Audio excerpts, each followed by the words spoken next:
मैं बहुत सी लफ्ज़ आपको ही अगर छुआऊँ तो ये 3 हरकतों के अंदर वो पता लग जाता है। एक हरकत ऐसा होता है कि ये ऐसे करके आती है और नीचे चली जाती है, तो ये एपिट्यूड होता है, ये इसका साइलेंट पीरियड कहते हैं हम लोग। एक टक हुई फिर गायब हो जाएगी, फिर एक टक हुई फिर गायब। तो आप देखते पता नहीं हाँ ये तो भाई आपका तो कैलकुलेशन रहे, धड़कन बढ़ी हुई है आपकी है। अगर ये नीचे आती जा रही है इसके माने आपके जितने खून में कोलेस्ट्रॉल है, तो आपका ये जो रिदम है इसको हम दूधिया कहते हैं, कीड़े की तरह जैसे चलता है इस तरह से चलता है। अब जैसे मेरा था, मुझे वाले साहब ने एक दिखाई, उसके बाद और नहीं दिखाते थे, बस उसी नब्ज जब आती थी वही दिखाते थे। तो वो जब देखते रहे फिर दूसरी पल्स दिखाई, तो उसका डिफरेंशिएट आपको पता लगा।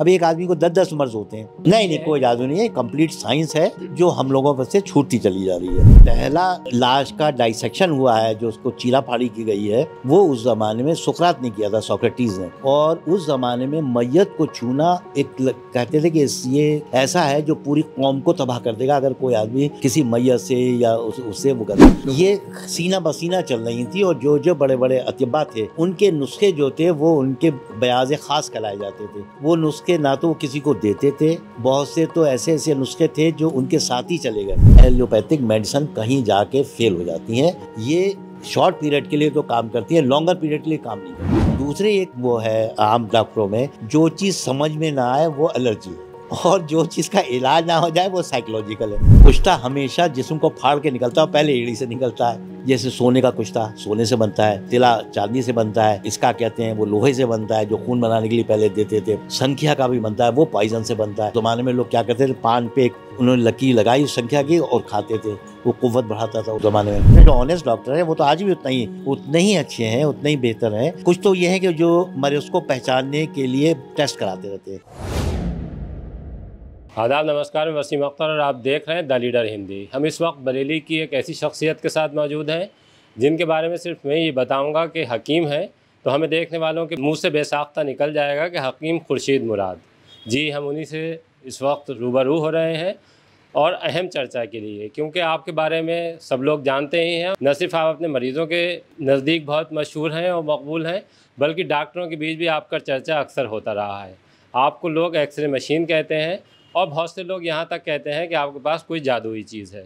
आखिर सच क्या है और आप कब से अपनी खिदमत अंजाम दे रहे हैं, ये कौन सी पुश्त है, उस बारे में बात करेंगे। ये जो हिकमत वाला काम है ये आपके यहाँ कब से शुरू हुआ? मैं अपनी 9वीं पीढ़ी में हूँ। आगे बच्चों ने 10वीं पीढ़ी स्टार्ट कर ली है और हम लोग पहले समझिए 9वीं पीढ़ी कहाँ कब से चली होगी।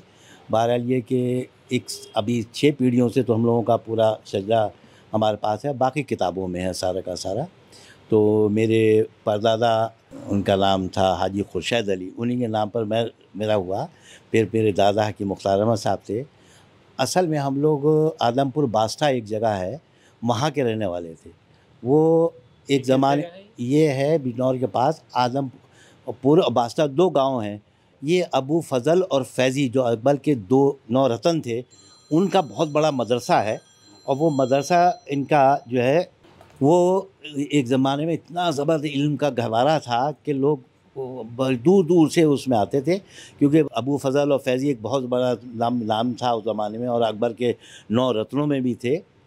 और उस ज़माने में एक ऐसा हुआ कि एक मज़लूम आदमी था, उसके साथ बच्चों ने शरारत कर दी, तो उन्होंने पता नहीं उनकी बद्दुआ थी कि उन्होंने कहा हवा बिगड़ गई, हवा बिगड़ गई। तो ऐसा कहर पैदा हुआ, फिर उसके बाद हैज़ा पैदा हुआ कि जनाज़ों की लाइन लग गई। अब उस ज़माने में एक बहुत बड़े बुज़ुर्ग थे अमरोहा के अंदर, शाह विलायत साहब। लोग भाग के गए उन बुज़ुर्ग के पास कि भाई क्या बात है, साहब को दुआ करिए, वहाँ तो ऐसा वबाई आलम है। तो उन्होंने कहा भैया ऐसा है, अब जिसको अपनी जान बचानी है वो वहाँ से निकल जाओ, तीर कमान से निकल चुका है। तो वहाँ के लोग कुछ तो अमरोहा आए, कुछ संभल गए और कुछ लोग अतराफ़ में रहे। वो है वहाँ से हम लोगों का एक खेड़ा कहलाया जाता था, फिर खेड़ा अबुल मुनाफ के नाम से। फिर हमारे परदादा यहाँ आए, उनका नाम था अबुल मुनाफ। अमरोहा में आके बाद हम लोगों ने अबुल मुनाफ एक वो है, वो पूरा हमारा पूरा जो ख़ानदान था वो आके वहाँ पर घेर अबुल मुनाफ के नाम से वो हुआ। उसके बाद यहाँ पर सन 1 में दादा की मुख्तार अहमद साहब तशरीफ़ लाए बरेली। यहाँ के जितने रऊसा थे वो कहते थे कि भाई आप इतनी दूर जाना पड़ता है, आपको हम सब कुछ मुहैया करेंगे, आप बरेली ही सुकूनत इख्तियार कर लें। तो सन 1 से पहले आए वो, सन 1 में हम लोग कुतुबखाने पे आए। उससे पहले ये रफ़ीक आम जो है उसके सामने एक बहुत बड़ा वो था, उसके अंदर मतलब शुरू किया। फिर सन 1 में इधर आ गए। अब सन 1 से फिर दादा का दौर रहा, फिर वालिद साहब का रहा, उनका भी वही हकीम सिद्दीक अहमद साहब अमरोही के नाम से रहे। फिर मेरा आया। अब मेरे बाद मेरे बच्चे हैं डॉक्टर आतिफ मुराद और अमीन मुराद। तो इनका साथ में कुछ हुई, इसमें सबसे लंबा दौर किसका रहा?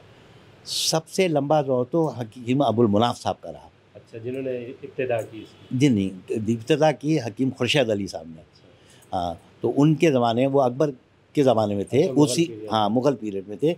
उसी वक़्त का ये दौर है जो कहत पड़ा और लोग भागे और फिर वहाँ से बुज़ुर्गों ने कहा कि आप वहाँ से निकल के जिसको जान बचानी है वो निकलो। तो उसके बाद फिर ये अमरोहा हम लोग शिफ्ट हुए, बहुत से लोग संभर गए, बहुत से अतराफ़ है, हकीमपुर है, ये सब वहाँ जगह मुंतकिल हुए। तो बहरहाल वहाँ से ही ये सिलसिला और आया। फिर हम लोग बरेली, अमरोहा से फिर बरेली आए। तो बहुत दिनों तक अमरोही ही लिखते रहे। अब मैंने आके अमरोही नहीं लिखा, वालिद साहब तक अमरोही लिखते थे, हकीम सिद्दीक अहमद साहब अमरोही के नाम से। अगर हम इस बेल्ट की बात करें तो जो हिकमत वाला काम है वो आप ही के ज़रिए शुरू हुआ, या जब आप जैसे मान लीजिए बरेली या अमरोहा पहुँचे तो पहले से हो रहा था? ये पहले से ही हो रहा था। ये तिब्बे यूनानी तो आप समझ लिए एक ज़मीन कद हकीम आपके सुकरात, बुकरात जिनको सोक्रेटिस और बॉक्रेटिस कहते हैं, तो ये तो उसी ज़माने से ही शुरू हुआ है। उनको भी हकीम ही कहा जाता था उस ज़माने में। और हिकमत के मतलब ये नहीं है कि जो हम लोग कर रहे हैं, हम लोग तो तबीब हैं। हिकमत का मतलब मास्टर ऑफ ऑल। तो सोक्रेटिस था, वो इसकी भी था, फ़िलासफ़र भी था, साइंटिस्ट भी था। उसी ज़माने में जो पहला लाश का डाइसेक्शन हुआ है, जो उसको चीरा-फाड़ी की गई है, वो उस ज़माने में सुकरात ने किया था, सोक्रेटिस ने। और उस ज़माने में मैयत को छूना एक कहते थे कि ये ऐसा है जो पूरी कौम को तबाह कर देगा अगर कोई आदमी किसी मैयत से या उससे वो करे। तो उसने क्या कहते हैं, गंगा में जो बह हुई या नदियों में बह के लाशें आती थीं, वो एक मोमबत्ती के ज़रिए लाशों को पानी के अंदर उन्होंने उसका डाइसेक्शन किया, उसको चीरा, फाड़ा, उसके अज़ा का पता लगा कि कौन सा अज़ा कहाँ है। तो ये सब तो उन लोगों ने उस वक़्त किया था जब उनको ये सब का, जब वो बाद में पता लगा कि ये ऐसे-ऐसे है, तो सुकरात को मुकदमा भी चला, फिर उनको ज़हर दिया गया, फिर वो ज़हर का प्याला अदालत में पिया उन्होंने और फिर इंतकाल हुआ। तो ये सब चीज़ें पुरानी चली आ रही हैं, उसी वक़्त से ये तिब चल रही है। बहुत तिब का बीच में आके आप समझ लीजिए 47-45 से ही समझ लीजिए, इसमें थोड़ा-सा फ़र्क आने लगा। तो हकीम जो उलमा थे उस ज़माने के, हकीम कबीर अहमद साहब थे या हकीम शरीफ साहब थे, इन लोगों ने कहा कि भाई अब ऐसे मदारिस खोले जाएँ जिसमें यूनानी का बाकायदा एक निसाब के साथ-साथ वो हो।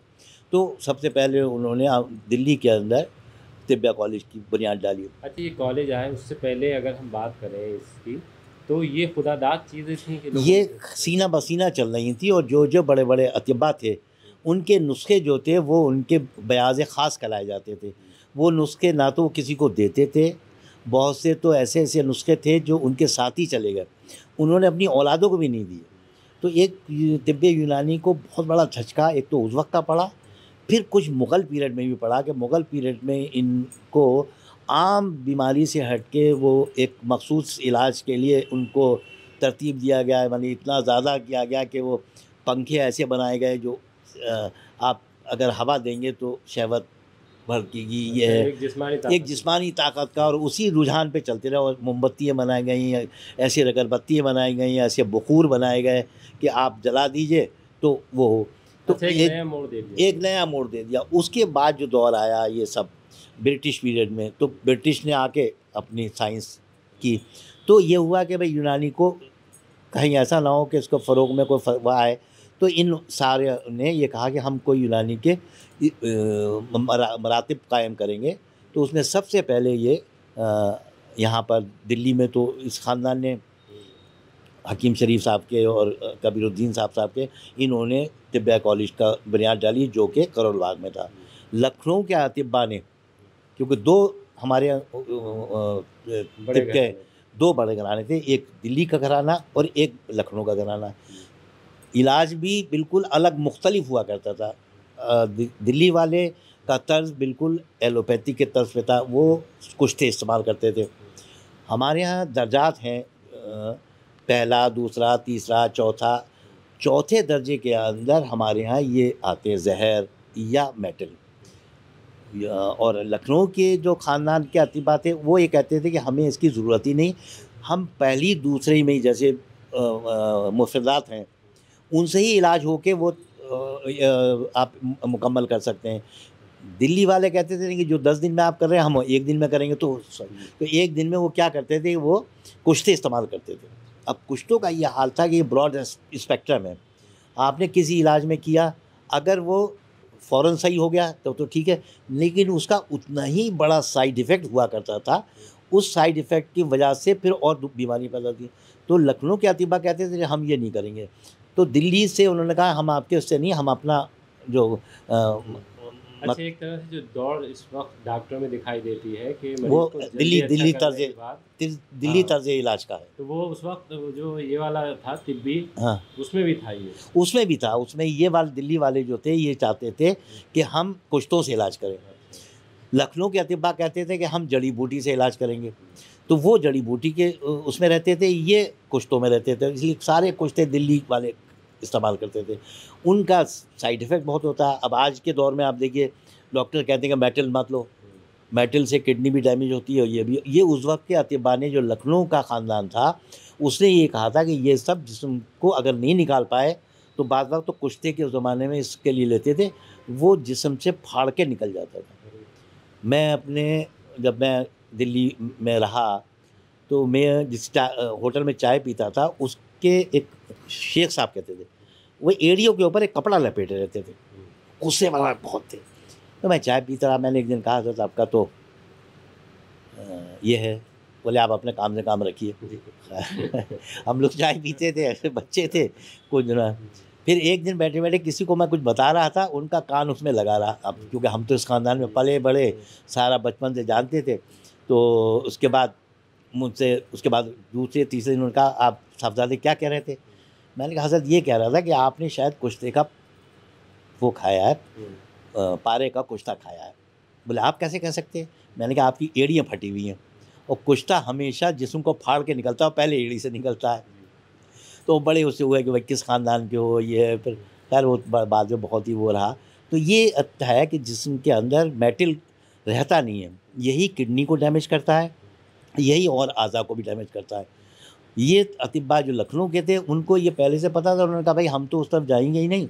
तो दोनों ख़ानदानों में आपस में हो गई, उन्होंने कहा नहीं आप अपना मरातिब अपने रखिए, हम अपना अलग रखेंगे। तो दिल्ली वाले तिब्बत वाले अलग हो रहे और इधर लखनऊ तो दोनों में सही लखनऊ ही हुआ इसका मतलब। ज़्यादा बेहतर लखनऊ का है, और लखनऊ के अतिबा कामयाब रहे हम ज़माना से।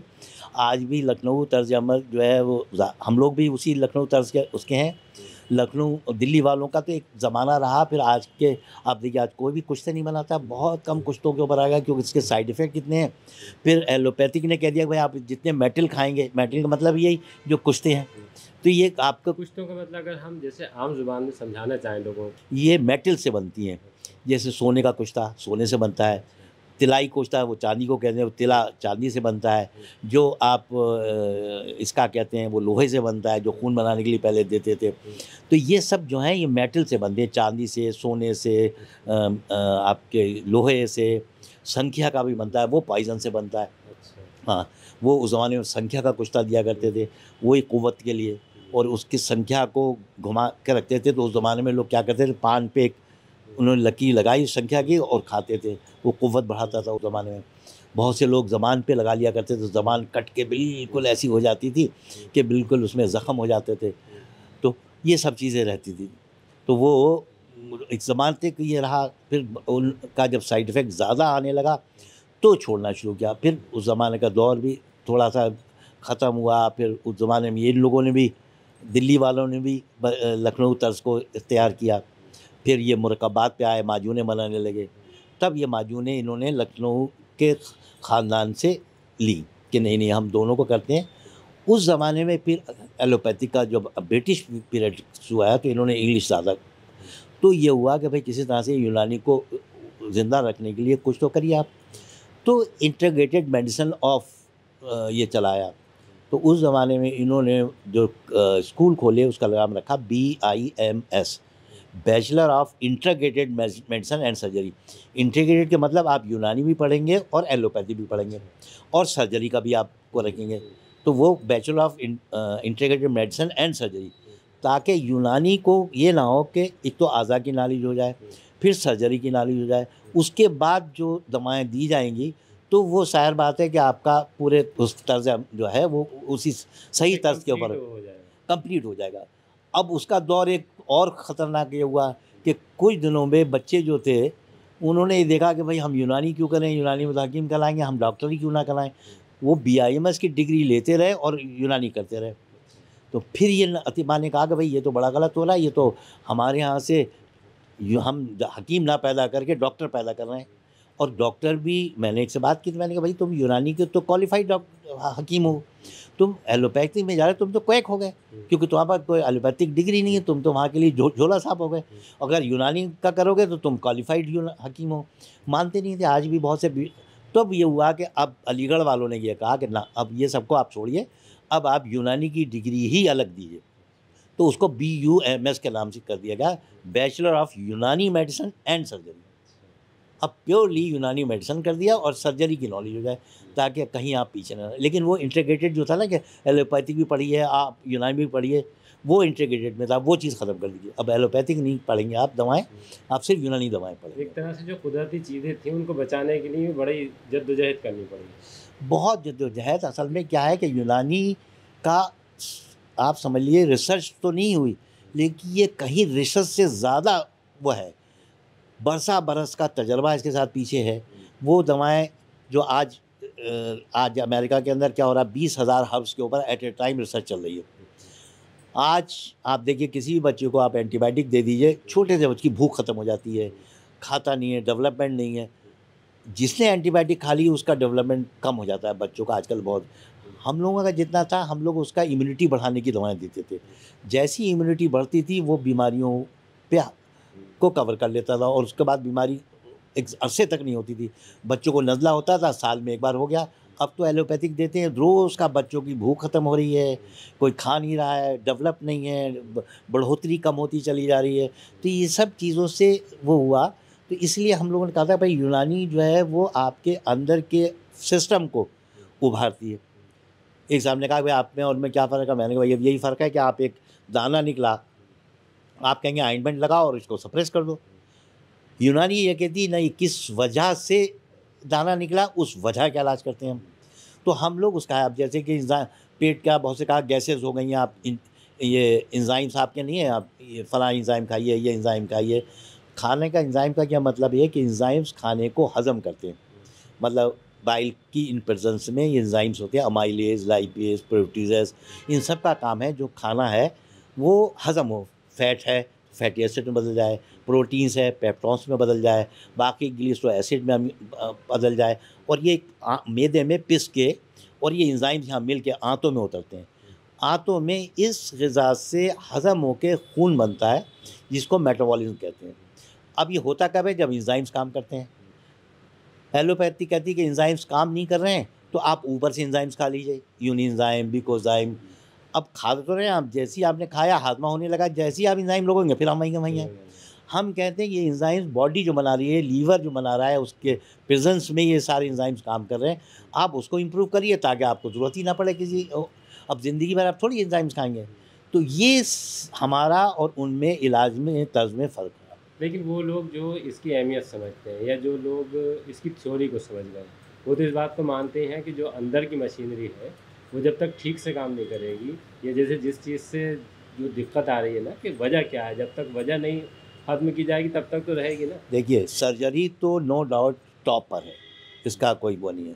इसीलिए हम लोगों को सर्जरी, हर बार सर्जरी हमारे भी डिग्रियों में रही कि वो BIMS हुआ तो सर्जरी, BOMS हुआ तो सर्जरी।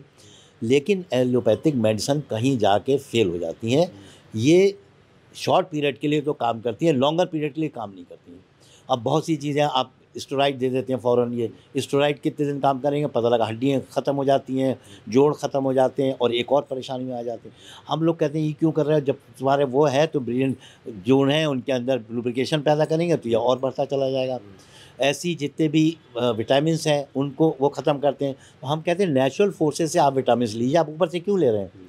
अब ये जितने भी है अनार है, उसके अंदर B1 भी है, B2 भी है, B6 भी है, C भी है। और ये अखरोट जो फ्लेवोनाइड, जिसमें सबसे ज़्यादा एक रेयर विटामिन होता है जो ब्रेन को ताकत देता है, और कुदरत ने बिल्कुल उसको ब्रेन के बना दिया है। तो ये फ्लेवोनाइड जो है ये इतना रेयर वो है, ये किसी और से मिलता नहीं है जब तक कि आप वो नहीं खाएंगे। अब आप ई लेना चाह रहे हैं, विटामिन ई, तो आप ई की ले रहे हैं। हम कहते हैं बादाम का सबसे ज़्यादा रिच विटामिन ई इसके अंदर है। सबसे बेहतरीन फल अमरूद, इसके अंदर ऐसा कोई एंजाइम विटामिन नहीं है जो भरपूर ना हो। सी से भरपूर है, ई से भरपूर है, सब तो सारे ही आते हैं इसके अंदर। और ये जितने मैंने बताया फ्लेवोनाइड्स हैं ये हैं, तो ये हमारे अंदर के जो एंटीऑक्सीडेंट्स हैं इनको बढ़ाता चला जाता है। एंटीऑक्सीडेंट जितने बढ़ते जाएंगे वो फ्री रेडिकल सेल जो होते हैं जो बीमारी को करते हैं उनको बढ़ाते हैं, तो आपका जिस्म खुद बीमारी से लड़ने लगता है। कहते हैं ना इम्यूनिटी बढ़ गई। इम्यूनिटी क्या है? हमारे अंदर का बैठा हुआ एक डॉक्टर जो खुद ब खुद इलाज करता है। अगर वो बढ़ गया तो आपकी बहुत सी बीमारी, एक आदमी छींक रहा है, दूसरे को छींक आ गई, आपको नहीं आ रही, क्योंकि आपके अंदर इम्यूनिटी बढ़ी हुई है। तो वो इम्यूनिटी हम लोग कहते हैं कि ये चीज़ें लो तो इससे इम्यूनिटी बढ़ जाएगी।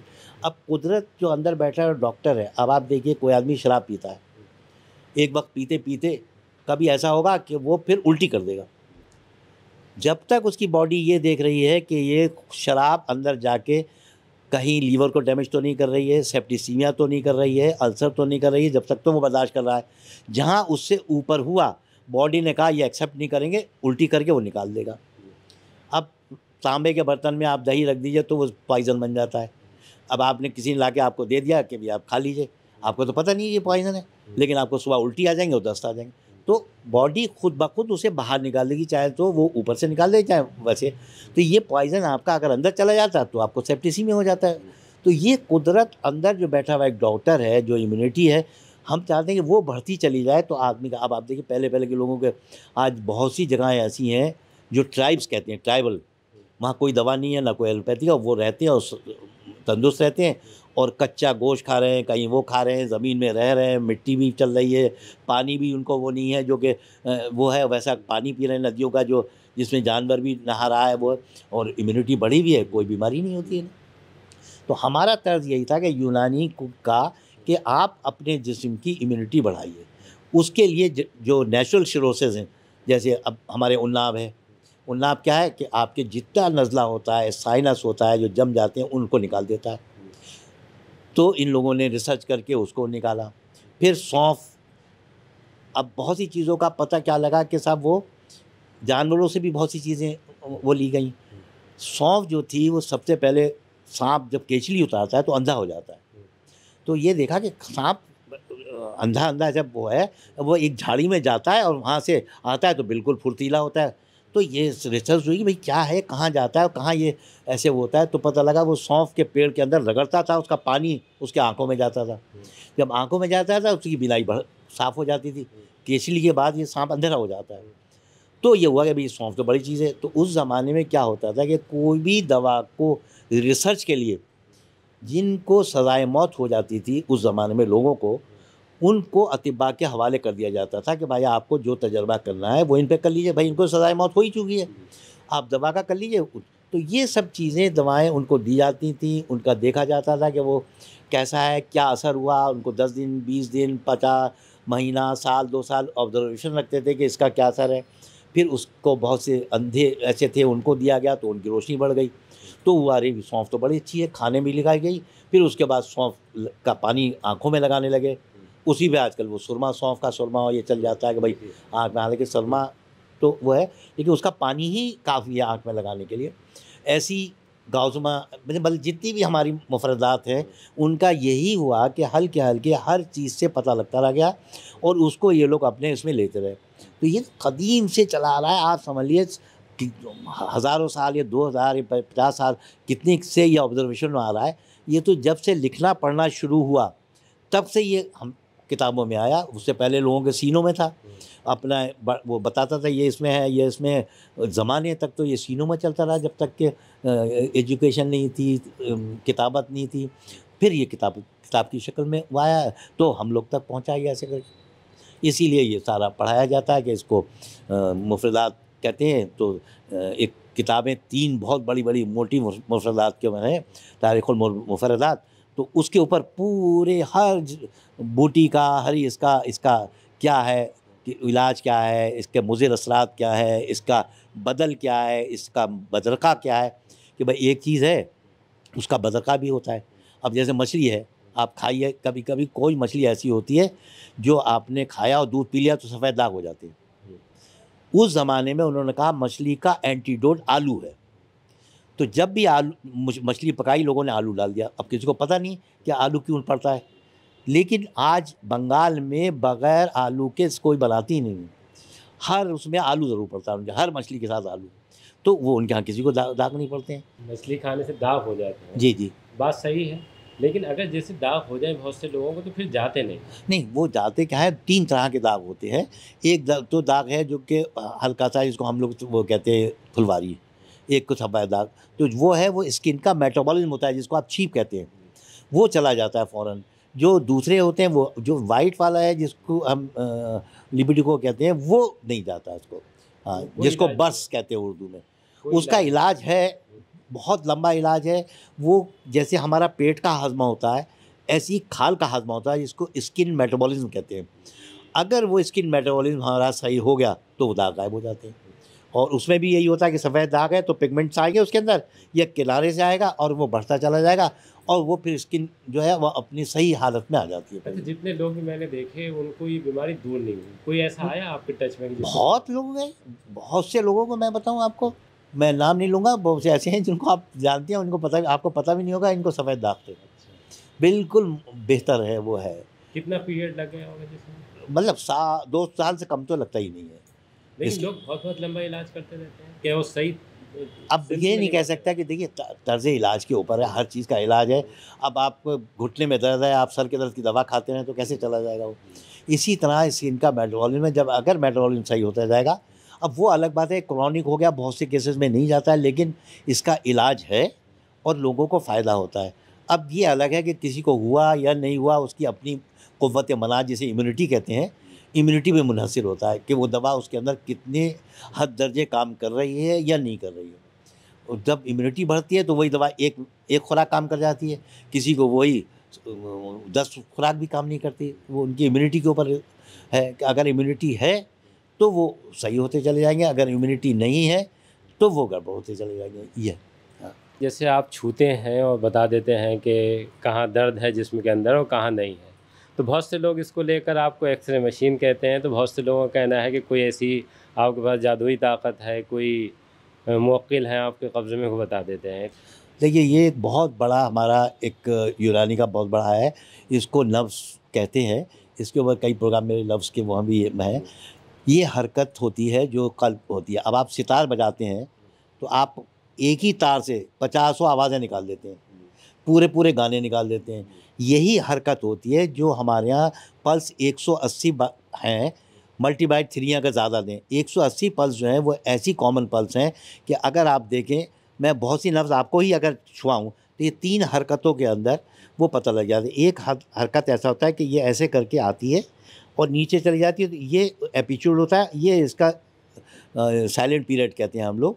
एक टक हुई फिर गायब हो जाएगी, फिर एक टक हुई फिर गायब। तो ये सिस्टोलिक और डायस्टोलिक दोनों आते हैं। तो इसके अंदर एक तो एम्पलीट्यूड होता है, एक डिस्टेंस होता है, एक टेंशन होता है। जो टेंशन है ये टी कॉस थीटा के बराबर होता है। तो जितना टेंशन ज़्यादा होगा, इसके माने कल का आउटपुट आपका ज़्यादा होता चला रहा है। जब आउटपुट ज़्यादा होगा तो ये इसकी जो रेंज है, जो उसका टेंशन है, वो बढ़ता चला जाएगा। तो आप देखते पता नहीं, हाँ ये तो भाई आपका तो पैल्पिटेशन है, धड़कन बढ़ी हुई है आपकी है। अगर ये नीचे आती जा रही है, इसके माने आपके जितने खून में कोलेस्ट्रॉल है, ट्राइग्लिसराइड्स हैं, या एचडीएल एलडीएल का रेशियो आपका गड़बड़ा है, तो आपका ये जो रिदम है, इसको हम दूधिया कहते हैं, कीड़े की तरह जैसे चलता है, इस तरह से चलता है। इसी तरह से ये सारी पल्सेस हैं जो आप जब देखते रहेंगे। अब जैसे मेरा था, मुझे वाले साहब ने एक दिखाई, उसके बाद और नहीं दिखाते थे, बस उसी नब्ज़ जब आती थी वही दिखाते थे। तो वो जब देखते रहे फिर दूसरी पल्स दिखाई, तो उसका डिफ्रेंशिएट आपको पता लगा। अब एक आदमी को 10-10 मर्ज़ होते हैं, तो आपको उसको डिफ्रेंशिएट करना ज़्यादा बेहतर है। सिंपल पल्स तो आप देखिए, यहाँ पर भी रेडियल पल्स है, पर्टिकुलर पल्स है, कार्डियक पल्स है, एलोपैथिक में भी है, लेकिन उसको कोई देखता ही नहीं। वहाँ पर भी रेडियल पल्स भी है, कार्डियक पल्स भी है, परकंजेसिव पल्स है, तो ये सारी पल्सेस हैं। लेकिन पता लग जाता है कहाँ दर्द है, कहाँ दर्द हाँ, है। ये भी पता लग जाता है, तो उसके अंदर आपका जितना रिदम है उसके हिसाब से ये सब पता लग जाता है। तो ये क्योंकि हमारे यहाँ मातूब होता चला जा रहा है, ख़त्म होती जा रही है, इसलिए इसको अब ज़ाहिर बात है कोई एक चीज़ है, उसको जिसने माचिस नहीं देगी आप उसको कहे माचिस ले आओ तो कहेगा यार क्या चीज़ बता रहे हैं माचिस तुम। अब जिसको पता है उसको तो बता ही देगा कि भाई इसका क्या शक्ल होती है, क्या इसकी वो है। ये तो कोई ये जादू नहीं है, बल्कि नहीं ये नहीं है कोई जादू नहीं है, कंप्लीट साइंस है जो हम लोगों पर से छूटती चली जा रही है। और इसकी एक बाकायदा बहुत बड़ी नब्ज़ के नाम से एक किताब है जिसके अंदर पूरी इसकी हरकतें हैं, किस तरह से आप उसको पहचानेंगे, पूरी वो नब्ज़ के नाम से ही है वो हमारे। लेकिन जो इंटेलिजेंट होते होंगे वो ज़्यादा इसको अच्छी तरह समझते हैं। देखिए हर चीज़ में है वो, जो आप जितना ग्रेस्प कर सकते हैं, आप में कितना वो है, कैलिबर कितना है आपका, और कितना आप डिवोट कर सकते हैं, तो ये सब उसी के ऊपर है, आपकी अहलियत के ऊपर है कि भाई आपका कितनी लगन है। अब हम लोगों ने क्यों बचपन से अपने वालिद को देखा, हमारे आइडियली वालिद थे, तो हर वो चीज़ जो उनकी थी वो हम लोगों को प्यारी थी। और फिर बैठे बैठे भाई ये लिया वो लिया वो, जो दवाएँ तो वैसे ही असबर हो जाती हैं रात में, तो सारी बातें बस बाकी रह जाता है कि तर्ज़ आपकी तशख़ीस और वो अलग हो जाता है फिर उसके अंदर। लेकिन एक देखा जो दौर था हिकमत का, अगर हम पहले की बात करें तो इतना ही मकबूल था, और जिसे मैं भी पढ़ता हूँ और बहुत से लोग कहते भी हैं कि वो यहाँ तक बता दिया करते थे कि ये शख्स कितना जिएंगे।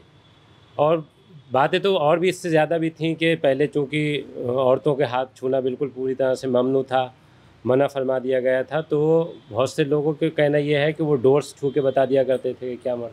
हाँ, वो ज़मज़ारा रहा, लेकिन इतना ज़्यादा कि वो हरकत डोरे में नहीं आती है, अगर तार बांध के आप करें तो हरकत का पता लग जाता है। जो वो तो ये नॉन कंडक्टिंग है, आपका धागा था, जो कंडक्टिंग होती है उसमें पता लगा, लेकिन हम लोगों को इतना नहीं है, ये कुछ मुबालगा आराई भी है इसके अंदर। और लेकिन ये ज़रूर था कि उस ज़माने में औरतों का छूना मना था, बात करना भी मना था उस ज़माने में, तो ज़्यादातर उनके जो शौहर हुआ करते थे या उनके घर वाले उनके हालात को बताते थे, उससे ही इलाज हुआ करता था उस ज़माने में भी, क्योंकि उस ज़माने में औरतों का मर्दों के सामने बोलना भी ममनू था। लेकिन वो इलाज का वो दौर बड़ा सटीक था, जैसे आप देखिए कितना सटीक था, खुद आप दौर देखिए, आज तो इतना वो नहीं लग रहा है कि नहीं, लेकिन उस ज़माने में तो हर मर्ज़ का इलाज हुआ करता था, और कोई ऐसे नहीं, सारे बादशाह थे, जंगें लड़ी जाती थी, आज़ा कट जाते थे, पूरे पूरे भाले अंदर घुस जाते थे, उसके बाद अंदर की सर्जरी वो करते थे, दवाएँ ऐसी थीं जो उसको पूरा हील कर दिया करते थे कि पता लगा बल्लम घुस गया है, वो घुस गया है, निकाला उन्होंने उसको, बाकायदा उसका इलाज होता था, हमेशा ज़िंदा रहता था। और बादशाह वगैरह सब मश्क करते थे, उस ज़माने में सारी चोटें लगती थीं, तो उस ज़माने में इतना ज़बरदस्त सर्जरी, जर्राहत का नाम था उसका। और उस ज़माने में जिसे इनको बोक्रेटिस कहते हैं, उन्होंने ये कहा था कि जर्राहत को आप अलग रखिए और तिब को अलग रखिए, क्योंकि जर्राहत अपने अंदर एक बहुत बड़ा सब्जेक्ट है, तो उसी ज़माने से जर्राहत अलग हो गई थी और ये तिबाबत अलग हो गई थी। तो जराहत जैसे मतलब सर्जरी को जर्राहत कहते थे, तो जर्राहत को ज़माने में सर्जरी अलग रखी जाती थी। ये इसीलिए आपने पहले सुना होगा, बहुत से जैसे ख़ानदान के जर्राह लोग वो ख़त्म भी करते थे, फोड़ी फुंसी का भी इलाज करते, वो इतने में महदूद थे। लेकिन ये कि थे उस ज़माने में, वो फोड़ियाँ काटते थे, उसके बाद वो कहते थे खतना वगैरह के लिए उनको बुलाया जाता था, फोड़ फुंसियों का, उनका मरहम, उनके वो, तो जरा उस ज़माने में थी। अब वो क्योंकि सर्जरी इतनी ज़्यादा बढ़ती चली गई, मैंने कहा आपका उसका तो अब बहुत, लेकिन जैसे टिटनिस हो जाया करता था उस दौर में उसका थे। इतना ज़बरदस्त इलाज था उस ज़माने में।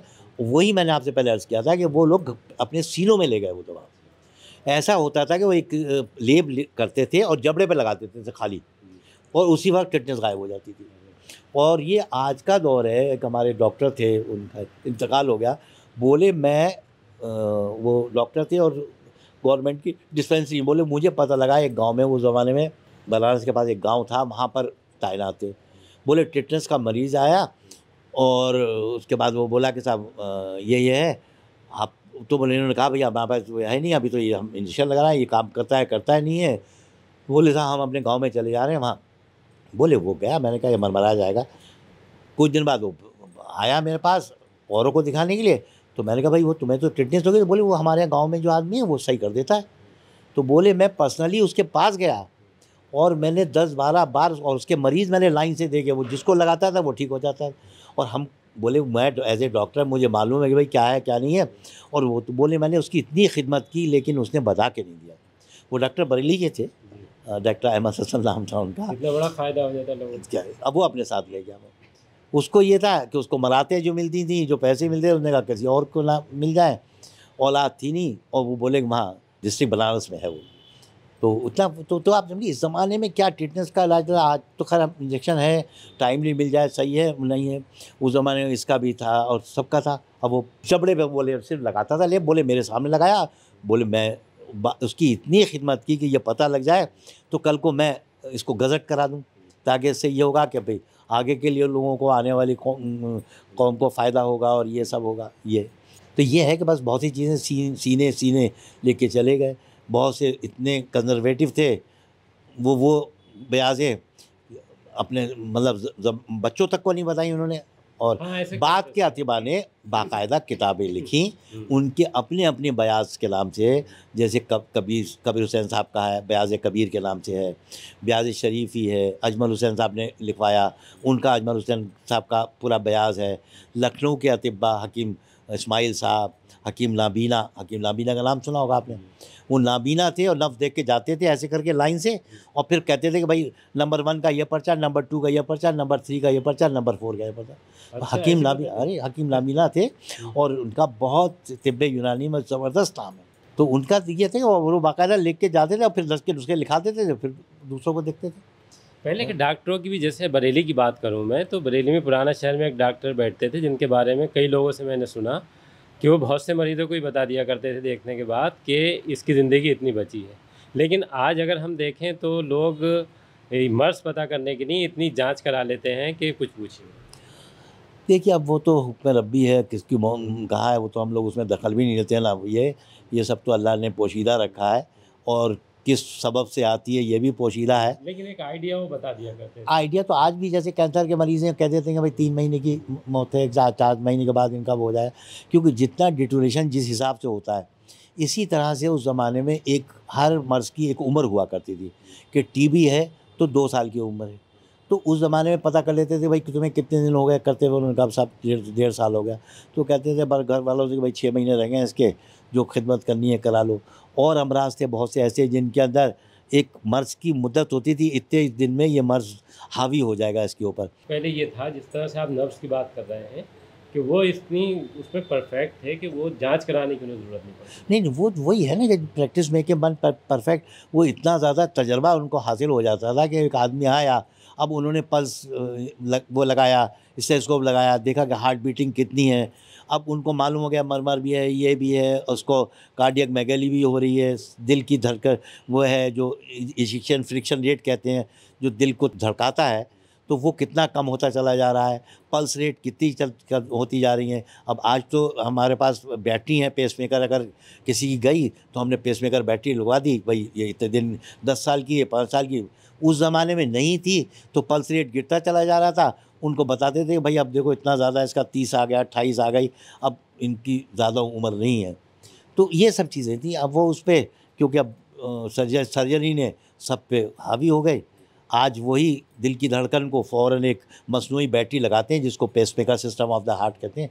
उसी नाम पे पेसमेकर बैटरी बना दी, वो उसको बढ़ा देती है, दिल की धड़कन 72 हो जाती है जहाँ 30 चल रही होती है। तो ये चीज़ें आज भी हैं और वो ये उस ज़माने में थी। उनकी महारत थी कि उन्होंने देखा भाई इतना हो गया है, तो अब ज़ाहिर बात है इसकी उम्र अब इतनी रह गई, क्योंकि इसके बाद इसका आज़ा फेल होने हैं। जांच की बात हो रही है ना, जांच ज़्यादा कराने के पीछे ये है कि डॉक्टर मर्ज़ को समझ नहीं पा रहे हैं, या जिस तरह से हर चीज़ में एक पैसे की होड़ लगी हुई है वो? देखिए आप तो ये जो हुआ है ये तो 5 स्टार ट्रीटमेंट शुरू हो गया है ना। ये अब तो आजकल डॉक्टरों को भी एक पैकेज दिया जाता है कि तुम्हें नौकरी करनी है तो 5 करोड़ का पैकेज है, इतना देना पड़ेगा। अब हालांकि हमारे जितने डॉक्टर दोस्त हैं वो बुरा मानेंगे कहने के, लेकिन वो भी जानते हैं हकीकत कि हर जगह अब पैकेज शुरू हो गया। और जो ऑनेस्ट डॉक्टर हैं वो कभी इसमें जाते ही नहीं हैं। ऑनेस्ट डॉक्टर अपने ही रहते हैं, अपना ही वो कराते हैं। अब आप जाइए किसी भी हॉस्पिटल में, पहले डॉक्टर की काबिलियत नहीं पता क्या वो कितना है, पहले ये पूछा जाता है आप पैकेज कितना दे देंगे हॉस्पिटल को। क्योंकि वहाँ की उनकी जो वो है, वो उनको अपने जितने भी एक्सपेंसेस हैं मीट आउट करने के लिए उतना बजट चाहिए। वो बजट चाहिए। अब उसमें क्या है, जो मरीज़ किसी बीमारी का नहीं है, उसका ईसीजी भी कराओ, ये भी कराओ, एमआरआई भी कराओ, ये भी कराओ, पेट भी कराओ, तो इतना लंबा वो 3-4 लाख का वो बना देते हैं, ताकि ये कि हॉस्पिटल का वो इलाज हो ना हो, मरीज़ चला जाए, उससे कोई मतलब नहीं। तो पहले जो डॉक्टर और मरीज के बीच रिश्ता होता था खिदमत वो का, नहीं, अब अब पैसों का वो हो नहीं। गया, अब बहुत से कारोबार डॉक्टर जो ऑनेस्ट डॉक्टर हैं, वो तो आज भी उतने ही अच्छे हैं, उतने ही बेहतर हैं। लेकिन बहुत से डॉक्टरों का यही है कि वो कुछ तो ये है कि जो मरीज़ को पहचानने के लिए टेस्ट कराते रहते हैं कि भाई अभी उसने कहा कि सांस की तकलीफ़ है, उन्होंने कहा एक्सरे करा लो, उन्होंने कहा नहीं अब सब अभी तो नहीं है, उन्होंने कहा ब्रोंकोस्कोपी करा लो, अब उन्होंने कहा नहीं है तो हार्ट का तुम ये करा लो, अब तुम ईसीजी करा लो, अब नहीं है तो ये करा लो, फिर ये, तो उसके टेस्टिंग वो अपनी डायग्नोस के करने के लिए बढ़ाते चले जाते हैं, ताकि इनको कहीं से भी, जिसे कहते हैं ना खोदना, कि खोदें कहीं तो कोई चीज़ मिल जाएगी, जब कहीं से कोई चीज़ मिल गई उसका इलाज शुरू कर देते हैं, ये है। लेकिन कुछ चीज़ें जैसे इतना सब कुछ हाईटेक होने के बाद, इतनी रिसर्चेज़ होने के बाद भी कुछ बीमारियां ऐसी हैं, जैसे मेरे भी कई मिलने वाले हैं, उनका ये कहना है कि उन्हें एक बार अगर किसी को यूरिक एसिड हो जाए, सोराइसिस हो जाए, और अब तो मैं देख रहा हूँ कि एलर्जी के लेकर भी लोग बहुत परेशान हैं कि वो इतना इलाज के बाद भी नहीं जा रही। देखिए एलर्जी का तो आज भी ये कायदा है कि एलर्जी, हम लोगों के यहाँ देखिए तर्ज अलग है, हम पूछ ये है कि क्यों हुई, हम क्यों का इलाज करते हैं, तो इलाज में क्यों है तो ठीक हो गया। एलर्जी को आप ढूंढते रहेंगे कि आज गेहूं से हो रही है या आज धूल से हो रही है, एलर्जी तो 50 चीज़ से हो सकती है। तो आप 50, अब आज पहले 350 इंजेक्शन थे, अब तो काफ़ी हो गए, वो घंटे भर में लगाए जाते हैं हर एलर्जी के। उस जहाँ वो एलर्जी, तो उन्होंने बता दिया भाई गेहूं से है या आपको मक्का से है या आपको इससे है या इसको दूध से है या लैक्टोज से है या फ्रक्टोज से है, तो वो ढूंढते रहते हैं। अब हम कहते हैं कि क्यों एलर्जी हो रही है, आप बॉडी का रेजिस्टेंस क्यों नहीं बढ़ाते, इम्यूनिटी बढ़ा दीजिए, वो खुद ब खुद ख़त्म हो जाएगी। आज एलर्जी उसको चलिए चावल से है, बंद कर दिया चावल, कल को गेहूं से हुई, गेहूं बंद कर दिया आपने, अब मक्का से हुई, तो अब क्या चीज़ आप बचाएंगे। फिर खाएगा क्या वो? तो अगर उसमें इम्यूनिटी बढ़ जाएगी तो वो बीमारी को ही कवर अप कर लेगा। अब आप दिन पे दिन उसको हर चीज़ बंद करते जाएंगे। दूसरे एक और एलोपैथ वो है आम डॉक्टरों में, जो चीज़ समझ में ना आए वो एलर्जी है, और जो चीज़ का इलाज ना हो जाए वो साइकोलॉजिकल है, कि जिस मर्ज़ का इलाज नहीं हो रहा है भाई, अब तुम्हें साइकोलॉजिकल है यार, तुम हम इतनी दवाएं दे चुके, तुम ठीक ही नहीं हो रहे हो, तो तुम साइकोलॉजिकल हो भाई, अब तुम अपना मेंटल इलाज कराओ। तो ये है। ऐसी उसका है कि यूरिक एसिड भी लोगों को यूरिक एसिड का है, लेकिन यूरिक एसिड तो खैर इतना नहीं है कि वो आदमी हाई प्रोटीन छोड़ देगा तो यूरिक एसिड ठीक हो जाएगा, ज़्यादा वो कर लेगा तो ठीक हो जाएगा। अब ये सोराइसिस जो आपने नाम लिया है, ये लाइलाज बीमारी हो जाती है। और लेकिन हम लोगों के यहाँ सोराइसिस का ये है कि हम लोगों ने जिनको ब्लड प्योरिफिकेशन की दवाएं दी, उनको बहुत को फ़ायदा हुआ माशाल्लाह से। आज भी काफ़ी लोग हैं जो काफ़ी बेटर हैं इसके अंदर।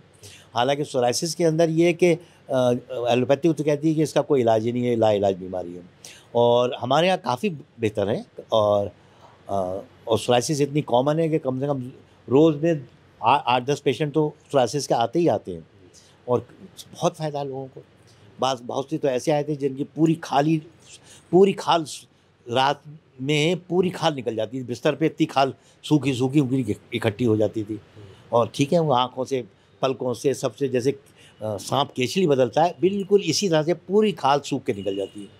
तो ठीक है, वो एक लेडी थी, वो बेचारी बिल्कुल आज बिल्कुल नॉर्मल है। हाँ, और ये वही सोराइसिस है, बस सोराइसिस को ही एलोपैथिक कहती है कि लाइलाज है। एक हाँ। थोड़ा-सा ये भी है, जैसे पहले अगर हम आयुर्वेदिक दवाओं की बात करें, तो वो बड़ी अचूक हुआ करती थी कि जैसे एक नुस्खा किसी ने ले लिया, जिस दवा के बारे में बताया गया, तो उसको फ़ायदा हो जाया करता था। आज देखते हैं हम कि महीनों भी बाद भी वो फ़ायदा नहीं आता जो पहले वाला। देखिए कुछ तो दयानतदारी, ईमानदारी सब इसमें आती है। पहले जो भी दवा का नुस्खा हुआ करता था, वो चाहे कितना ही महंगा हो, वो मुरतब करते थे कि इतना ही। अब आजकल जैसे अंबर है, अब इस वक्त 18 लाख रुपए किलो है। अब आपको देना है, अब वो कहते हैं अंबर हमने दे रहे हैं आपको, दे कुछ नहीं रहे, तो फ़ायदा कहाँ से होगा जब अंबर उसके नुस्खे में जुज़ आज़म कहते हैं, जो उसका मेन इंग्रेडिएंट है, अगर मेन इंग्रेडिएंट नहीं डालेंगे तो फ़ायदा ही नहीं होगा, क्योंकि फार्मूला ही बिगड़ गया पूरा का पूरा। अब वो इस फिक्र में रहते हैं कि ये 18 लाख किलो की दवा कौन डाले, तो ज़ाहिर बात है दवा का असर भी ख़त्म हो जाएगा, फ़ायदा भी नहीं करेगी। और जो पूरे फार्मूले से ईमानदारी से बना रहा है वो कर रहा है। अब इसमें बहुत से लोग, आप जब मैं नाम नहीं लूँगा, जैसे बहुत से हैं जो दवा कम बनाने वाले हैं, वो दवा का नुस्खा तो पूरा देते हैं, उनके यहाँ का जो स्टाफ है वो कुछ दवाएं जो महंगी हैं वो हमने ले गए, बाहर बेच ली, वो फार्मूला कम हो गया। अब ये नहीं है कि उन्होंने बेचारों ने नहीं किया, हाँ, ये उनका बहुत सी चीज़ें हैं उनका इसमें। स्टाफ जो है ये वही जो ज़माने के बदलाव हैं वो इस पे भी दिखाई बहुत दे है। रहे अब मोती का खमीरा है, अब मोती पड़ रहे हैं, अब मोती आधे गायब हो गए, तो मोती का फार्मूला ख़त्म हो गया, वो उतना फ़ायदा नहीं करेगा। जैसे पहले मोती का खमीरा आम लोग हमेशा हर घर में होता था, मोती का खमीरा रख लो, अब खसरा आने वाली है या बुखार आने वाले हैं, तो उससे इम्यूनिटी बढ़ जाती थी, खसरा भी नहीं निकलती थी। जहाँ मोती का खमीरा खाया और खसरा गायब हुई। हाँ, और पहले से खा लो तो रेजिस्टेंट हो जाते थे, फिर वो आती नहीं थी। तो ये था पहले सच्चा मोती, एक ऐसी निगलवा दिया जाता था, वो अंदर जाके उसका जो होता था। तो इस तरह से तो ये ध्यानदारी के ऊपर भी है, वो किया। और फिर दवाओं का ये था कि पहले दवाएं फ्रेश मिल जाती थी, आजकल रखी हुई दवाएं आ रही हैं जिनका एक्सपायरी हो चुकी होती है, वो पड़ रही हैं। अब बहुत सी इंपोर्ट करने का था, इंपोर्ट ख़त्म हो गई हैं, उससे होता है। अब ये बहुत से जो हकीम हैं उन्होंने तो इंपोर्ट लाइसेंस ले लिए हैं, वो दवाएं अपनी बाहर से इंपोर्ट करा लेते हैं, लेकिन आम जो आदमी है वो नहीं करा पाता। अगर हम बात करें आयुर्वेद की, तो आयुर्वेद भी जितना पहले था उससे और कम हुआ है। और दूसरी तरफ हम देख रहे हैं कि जो एलोपैथिक डॉक्टर हैं उनकी तादाद लगातार बढ़ रही है। तो ये सबसे अचूक इलाज होने के बावजूद भी तब, जबकि जैसे अगर हम बड़े लोगों की बात करें, समझदार लोगों की बात करें, तो वो पहला नाम अगर इलाज की नहीं लेते हैं तो आयुर्वेद का है। तो क्या वजह है कि ये चीज़ें कम हो देखिए, वो एक तो मैंने आपसे कहा था कि दिल्ली तर्ज के ऊपर ही आयुर्वेद भी है, उसमें भी भस्म ही है, लोहा भस्म ये है। तो ये थोड़ा का डॉक्टर इसको डिस्कार्ड कर रहे हैं कि भाई आप मेटल इतना लेंगे किडनी डैमेज हो जाएगी आपकी। तो एक तो डॉक्टर्स ने बहुत ज़्यादा वो किया है कि या आप मेटल, और सही बात है, कभी कभी मेटल ज़्यादा लेंगे तो आपके डैमेज, तो उससे भी एक धक्का पड़ा। जैसे अभी हमारी अमेरिका ये कहाँ से पूरी एक लॉट जो है वो वापस आई, इसमें कि उसमें मेटल पाया गया, तो उन्होंने उसका पूरा वो कर दिया उस लॉट को। लॉट दूसरी ये कि जितने आदमी मशगूल होता जा रहा है उसके पास वक्त नहीं है। वो सोचता है बुखार आया भैया, मुझे जल्दी से मुझे आप गोली खाना है, मुझे शाम को वहीं जाना है। तो एलोपैथिक ने फ़ौरन उनका बुखार को उसी वक्त सबसाइड कर दिया। अब वही बुखार 10-12 दिन चलने लगा, तो अब वो एलोपैथिक से हटता है। वो कहता है यार अब नहीं, अब तो मुझे इलाज करना है, कहीं ऐसा ना हो अंदर और कोई बीमारी पैदा हो जाए, तब वो प्रॉपर ट्रीटमेंट पे आता है। तो आप जो जल्द वक्ती वाला देख रहे हैं, लोगों का भरने वाला, वो है जो जल्दबाजी वाला है, लेकिन क्रॉनिक केसेस के अंदर फिर बेकार हो जाते हैं, फिर कोई भी वो अच्छा, है। यही वजह है कि जो डॉक्टर ये है एलोपैथिक वाले वो बढ़ रहे हैं और ये वो इसीलिए है ना कि फ़ौरन एक आदमी खेत पे काम कर रहा है, उन्होंने कहा भाई मुझे बुखार आ रहा है, उन्होंने कहा क्रोसिन खा लो, फ़ौरन उतर गया। अब हमारे यहाँ जैसे है, हम लोगों ने कहा भाई ये 2 खाओ, 2 दिन लगेंगे, ये 3 दिन तब उतरेगा बुखार, ताकि वो फंक्शन जब होगा, इम्यूनिटी बढ़ेगी, तब बॉडी उसको अपने आप वो कर लेगी। क्योंकि ऐसे ही बढ़ते-बढ़ते जितनी ऑटो इम्यून डिजीज़ेज़ हैं, ऑटो इम्यून डिजीज़ कहते हैं कि हमारी जो जिसको हिंदी में रक्षा प्रणाली कहते हैं, जो डिफेंस सिस्टम है हमारी बॉडी का, ये हमारे अगेंस्ट काम करने लगता है। तो उसको ऑटो इम्यून डिजीज़ कहते हैं, जो बहुत सी शुरू हो गई हैं अब। वो इसीलिए हो गई हैं कि ये जितनी दवाएँ खा रहे हैं, हमने अपना इम्यूनिटी को ख़त्म करते जा रहे हैं, उतनी ऑटो इम्यून डिजीज़ है। अब बहुत से आपने सुना होगा ऑटो इम्यून डिजीज़ हो गई, भैया इसका तो इलाज ही नहीं है, ये तो मल्टी ऑर्गन फेल्योर हो गया पूरा। क्योंकि हमारा डिफेंस सिस्टम ख़त्म होता जा रहा है इस बिना पे कि हमने अपनी इम्यूनिटी को, जो हमारी जिसको कहते हैं हिंदी में प्रतिरोधक शक्ति, उसको ख़त्म कर दिया। तो जब हमारी प्रतिरोधक शक्ति ख़त्म हो जाएगी तो हमारा मर्ज़ से लड़ने की ताकत ही ख़त्म हो गई, तो मर्ज़ हावी होता चला जाएगा। और कुछ दिन बाद ऐसा है ना कि जैसे फ़ौजियों ने सरेंडर कर दिया, हथियार डाल दिए, वैसी बॉडी हथियार डाल देती है। उसको ऑटो इम्यून डिजीज़ कहते हैं कि हमारा डिफेंस सिस्टम हमारे ही अगेंस्ट काम करने लगता है। तो ये वही है कि जहाँ हमारी इम्यूनिटी ख़त्म हुई, हमारा ऑटो सिस्टम वो ख़त्म हो जाता है। तो ये ऑटो इम्यून डिजीज़ेज़ इसीलिए बहुत ज़्यादा तेज़ी से डेवलप कर रही हैं इस वक्त। जी, SLE है, ये है, बहुत सी बीमारियाँ हैं जो ऑटो इम्यून शुरू हो गई हैं अब ये। जी।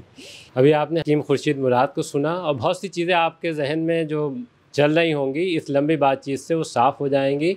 और लौट फेर के बात 100 की एक यही है कि जो कुदरती ख़जाना हमें कुदरत से मिला है, अगर हम उसका सही इस्तेमाल करेंगे तो बहुत लंबे वक्त तक हम सेहतमंद रह सकते हैं। आपने हमसे बातचीत में यही बताने की कोशिश की है। बहुत बहुत शुक्रिया आपसे बात। अच्छा, आपका भी बहुत बहुत शुक्रिया।